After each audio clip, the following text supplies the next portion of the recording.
Уважаемые пассажиры, в поезде работает бригада контролеров-кассиров. Для проверки предъявляете билеты, а при наличии льгот на проезд также предъявляете документы, подтверждающие данное право. В случае отсутствия билетов своевременно оплачивайте проезд.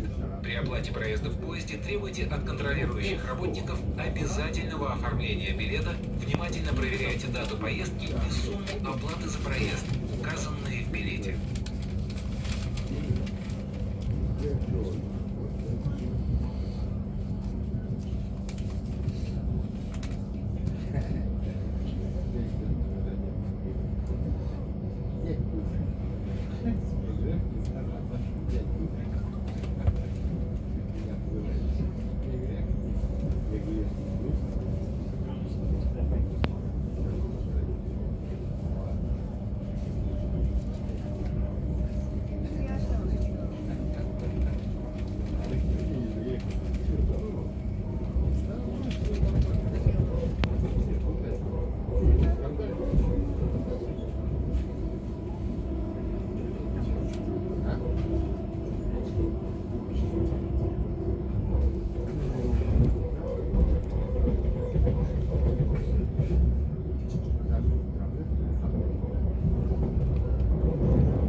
Кулак показывает.